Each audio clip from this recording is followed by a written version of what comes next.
Now, do you want to actually tape a conversation and show it tomorrow, or? Uh, we can. It's no real matter to me. Seems like people want that, but I never know. See, I totally operate from my heart, and whatever I feel is what comes out. And a lot of times, people have asked me to do radio shows, and then I don't do them. The reason why is because they want to stage the event, and I don't operate that Oh, way. I don't. Even when I've talked to Peter and Aristo, I don't know if you've watched any of those, but Yes, I have. none of that. Everything is just totally off the cuff, in the moment. We'll turn the recorder on then. I, I guess a lot of us are coming to the realization, as you said in your video from Monday, about the people that contract with the people that have played the dark roles, and you were talking about, some of them are afraid that we're going to ring them up, hang them from the nearest lamppost. Like George Bush said one time, if they knew what we were doing, he said this to that woman reporter. If the people ever found out what we were doing, they'd string us up. Mm-hmm. And a lot of people feel that way, but we've come to realize, many of us, that is a role that they've played in the awakening process, Mm-hmm. and it's all us. Mm-hmm. And we each just play roles, and I really appreciated what you shared on Monday, as I do most of the time. I don't always agree with you. You probably always agree with me, and that's perfectly okay. But that is one thing that we definitely agree on, that these people need to be shown mercy and grace. They need to be given the opportunity to come clean, of course, but it's not about punishment. Well, you have to look at it from whatever. Um, See, there's so many different layers to this onion. And at the highest level is source trying to experience itself. And then we fragment down into the individual pieces that play the game of source experiencing itself. And at the lowest part, it's that us and them. It's that total separation. It's that I have no connection, that 3D. And as we are realizing and recognizing the game and start taking our power and our control back, then the game doesn't really affect us as much as it used to. Now, granted, you are in a different story, a different experience because you're still within the system that I have removed myself from over the years, and and that allows the system to have more domination over your experience than it does mine. And everybody is at a different level depending on how entangled they are within the system still. And what I realized years ago is for me to totally feel free, I had to be free. I had to detach from that system. And by doing so, it allowed me to grow my consciousness, to remember, to come back to who I am, to have the greater understandings in a much more rapid pace than if I remained in the system and was focused on a linear concept of what was going on, if that makes any sense. Yeah, I'm glad you went there, because from my perspective, I've been attempting to free myself from the system for a very long time. Uh, and I feel the system doesn't allow me to disentangle. I mean, it's not because I've made a choice to entangle myself with the system. I feel like that choice has been made for me by others. Now, that I know that's victim mentality, right? Well, it is, but there are some of us that are here leading the way to freedom within the system, like I see you doing. Somebody's got to fight that fight. You know, that's And I often wish it wasn't me. I wish they'd just leave me alone. I'm glad it's But you and not me. but they've been, I mean, when Dr. Mary died in 2005, of course, I was in her will, and she left me an inheritance. Okay, the same as God leaves all of us an inheritance. You could look at it that way. Well, from the very beginning of taking possession of the inheritance, others challenged that. It didn't happen, and I was ignorant of the whole thing. I mean, I didn't even know how the system worked or anything like that. I hired a lawyer. I hired a second lawyer. I realized that they were serving themselves. They weren't serving me. I began to learn the law, and I began to say, hey, look, you're trying to take this inheritance away from me, but that's what's written down. It's written. Here's the inheritance. It's mine. This is what she intended. How dare you step in and say, well, Ron, you don't deserve any of it. Now there's probably something in me that felt that I didn't deserve it. I've had different ones of my friends talk to me and say, Ron, obviously you felt you didn't deserve the inheritance. So that's why the universe tried to take it away from you so that you could claim your inheritance. So that's how I got sort of mixed up in this whole thing, Bill. But it's also what she did puts you in the middle of the commerce system. It's just like getting married and going to the state and having that state contract. It's a marriage between three parties at that point: the husband, wife, and the state. Yeah, I Really, hear you. I mean, that's a good lesson for people if they wish to um, leave someone else something, to take care of it prior to their leaving body, and to do it in such a way that the state is not involved. You know, that's Well, a different way of looking in a at it. sense, she did because she actually insisted that I go on her bank account, that I be added to her bank account, so that when she died, I would have have assets to be able to take care of the funeral and uh, all of the stuff according to her wishes. But the Which bank which it, account is tied into the commerce system, and as soon as you give them your corporate driver's license, then right? you're stepping into that whole thing. Yeah, and I didn't even realize at the time all that I was getting involved in. I mean, I had one person say she didn't do you any favors by leaving you anything. She created a whole bunch of problems for you. Uh, so what I saw as her trying to bless me, others have seen as her cursing me in a sense, and I don't see it as a curse in But that respect. what you were doing, Ron, and what you were presenting the system that you're working through with is a fight that somebody has to initiate. If you're going to remain in that system, or we're going to play in the material world trying to change that system, somebody's got to start that. Somebody's got to fight those fights. You know, Yeah, and I that's guess I was elected, even though I was ignorant of a whole bunch of things. I well, was this elected and probably found goes way myself in the back middle of it. before you even met Mary, and it's a pre-incarnation contract that you're fulfilling for humanity. Because what you were doing is not just for Ron, and it's not Oh, I just know for that. Mary. It is for humanity, and that's the way I see it. Yeah, and many have said the same thing, Bill, and I have realized that, they said, I've been asked, why do you think this is happening to you?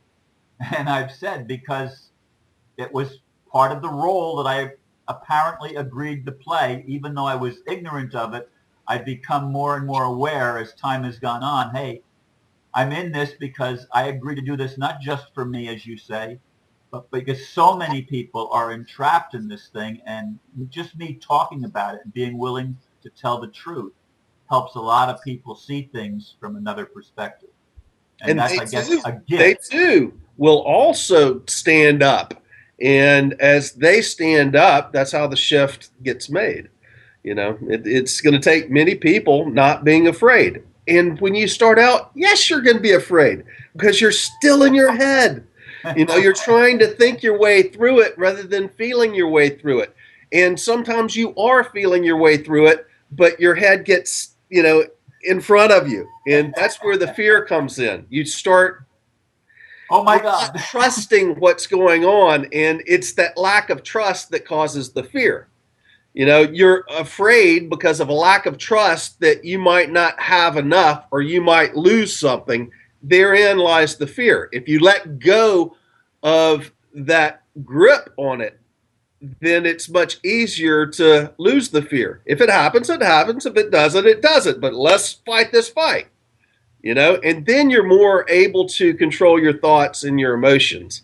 And you've got to get rid of those thoughts and emotions to truly shift into the heart. You've got that between 4D and 5D, it's a shift between thinking and having those emotions about what it is you're thinking and just fully feeling that energy, which you truly are, and then commanding the experience out there. That is the difference between playing a 4D game and a 5D game. Yeah, I guess I haven't, except for brief periods, experienced the 5D. I mean, I can tap into that in meditation, and I mean, I can be on the mountaintop. But then when I get challenged, like with my friend trying to cross the border on Saturday and being turned back, I'm fairly certain that that had something to do with me. Sure. You know, because she's in my world. I mean, we've identified ourselves as probably twin flames or twin souls. Uh, you know, we hold a little bit of reservation back because of past experiences in the relationship arena. But then we try to get together, and the first thing the big brother says, oh, you can't come over into this country. You've got to stay there in Canada. You're not allowed to get together. And so I'm faced again with a challenge. And how, you know, people say, well, just let go, let go. It's easier to say than it is to do. So I don't know where to go with it. I don't know. I mean, she's at the place right now where she says, well, I'm just going to wait and see how spirit leads. Uh, and she's got a lot to teach me, and I've got things to teach her. And so we're in this together learning, but it's a challenge. I mean, she spent a good deal of time crying on Saturday after she finally left the U.S. Customs thing, which they forced her to leave. She was talking to me on the phone, and they came and told her, you can't stay here. And she had to hang up and leave the conversation with me till she got back home, and we continued it later on that evening. And But remember, it's such a challenge, Bill. It's such a she challenge. could go through again and just go right through. You know, that's a lot of times Well, it's she feels individual she's been sponsors she and feels she's been whatever. tagged. I'm She sorry. feels she's been blacklisted now, and she says they're going to automatically, because they took her fingerprints in her picture, they're automatically going to call it up on the computer anytime she tries to cross again. And somebody sent a whole bunch of emails on their experience, and they were blacklisted, and they went through hell. When I read her some of those emails, she says, well, I don't know. I said, I've got to really think about this because I don't want to put myself in harm's way. Well, maybe she needs to expose that. You know, that's it. You're never given anything that's greater than you can handle in the first place. And it, you know, I know that you're a old time Bible thumper, and remember, you know, every man shall be sent back to his own nation. That was what I forget where that was in, but I remember reading that at some point. You know, and so it's kind of interesting to see how much of what's going on right now is you know is the end times prophecy like that. Bill, how did you said you just left the system? Mm-hmm. Nobody ever has messed with you Mm-mm. on that decision? Mm-mm. Nobody's ever come and challenged you? You have a military background, right? Didn't I hear you once? No, no, no, no, no. I'm the first generation that said no. Okay. And so I I thought I feel remembered in one of your videos you mentioned, maybe I'm thinking of somebody else, but I had it in my mind that you had been either in law enforcement or military or something at some point in the past. That's not no, correct. not me. Then I I must be have relating it many, many, to, many close friends that have been and family members that have been, but not me. okay. But you were, was it martial arts then that you were heavily involved in martial arts? That I was. Okay, maybe that's what I'm relating it to. Because I've listened to a lot of your videos, but I've listened to a lot of people's videos too, so I may get stories mixed up and get people mixed up. I've done that before. Yeah, my martial arts training is what took me into my understanding of energy and ki and life force, prana, focus.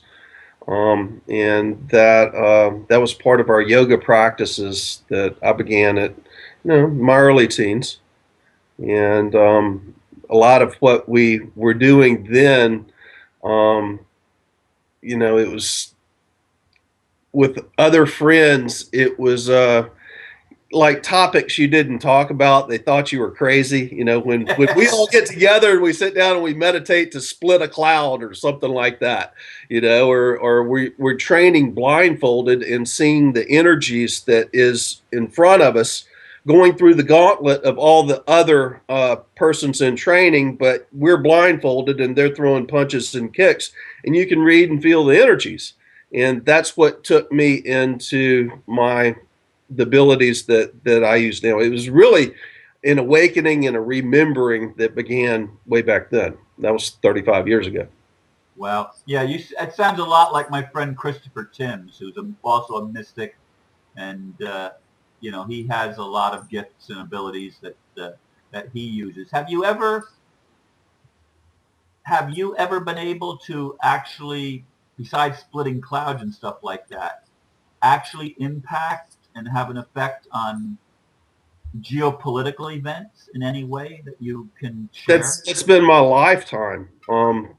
Years ago, I used to focus my energy on the Illuminati. I used to,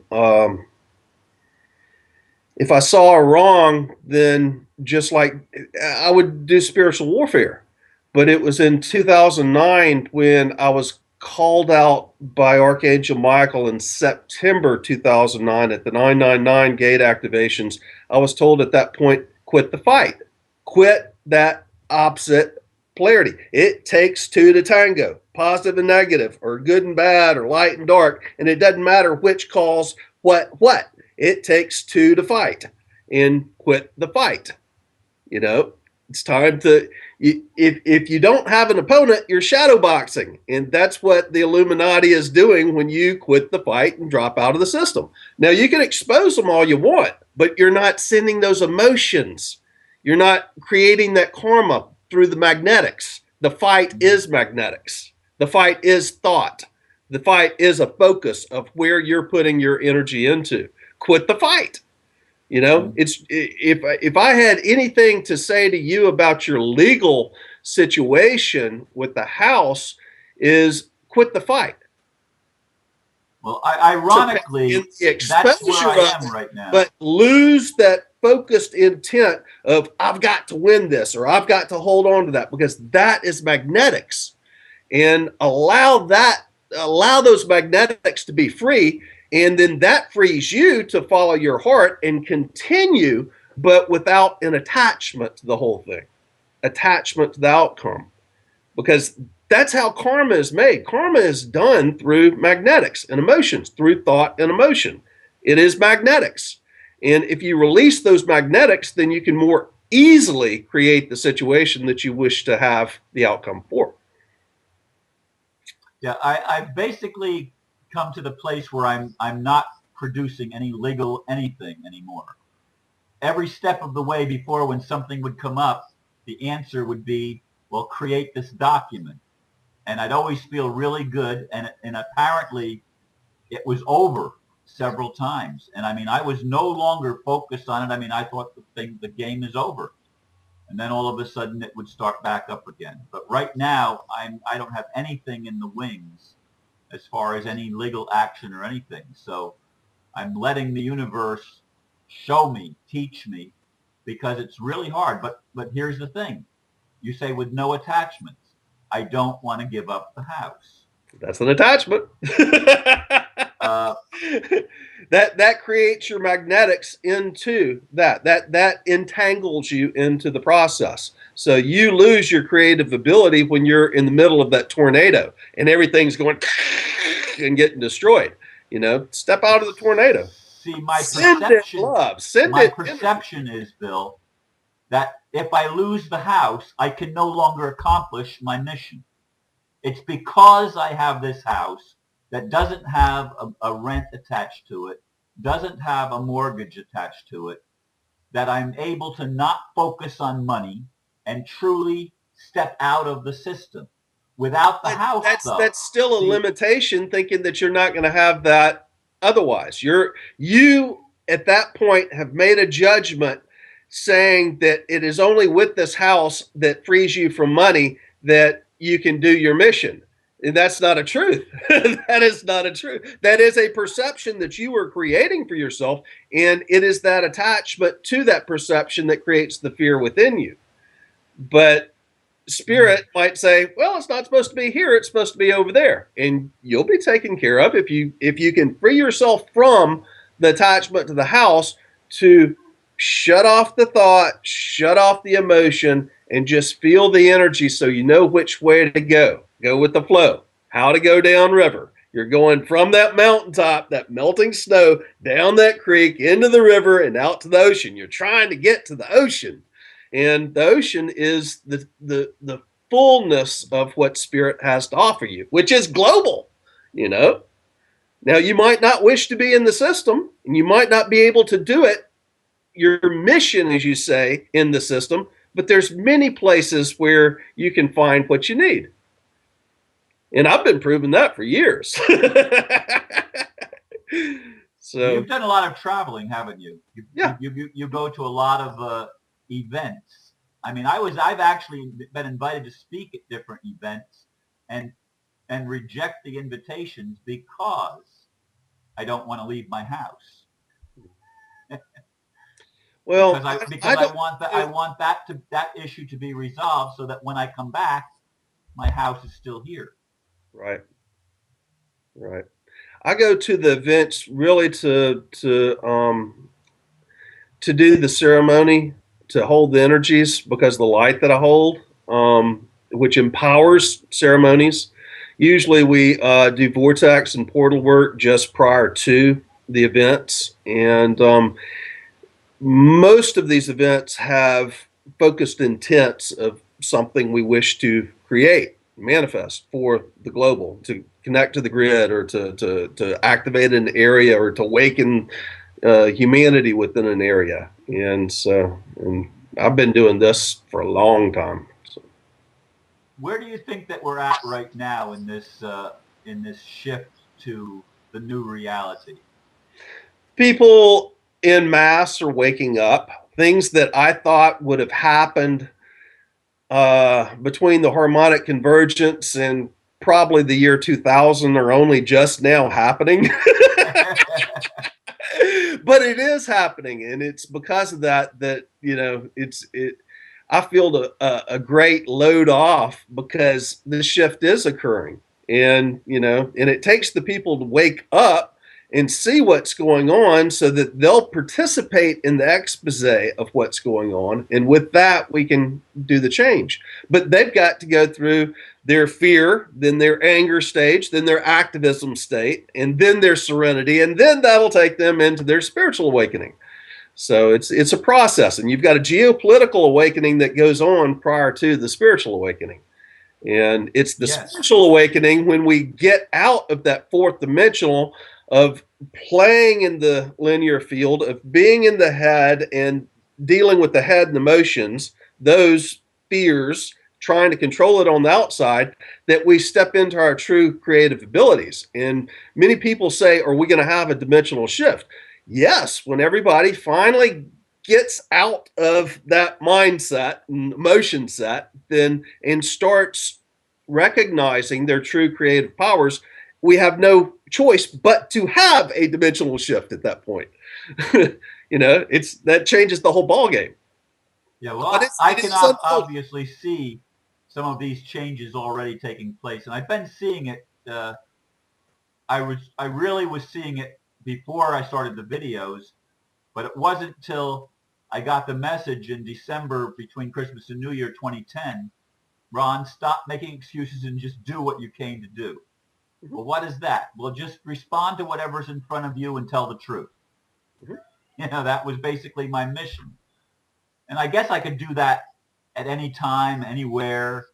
Uh, I guess I can, but I've seen it as, well, this place gives me that ability to be able to do that. This is my setting, if you will.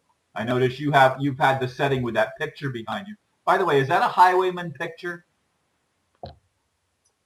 It says Boker is the signature on it.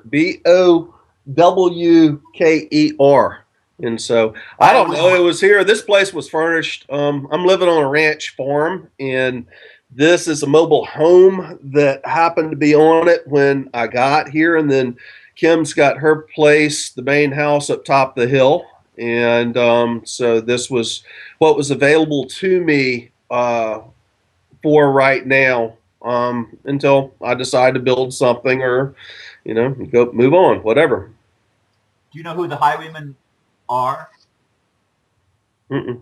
They're native Florida artists that went around painting pictures like the one that's behind you. I have one in my living room, and I was told back in 2005 that it was worth $2,000.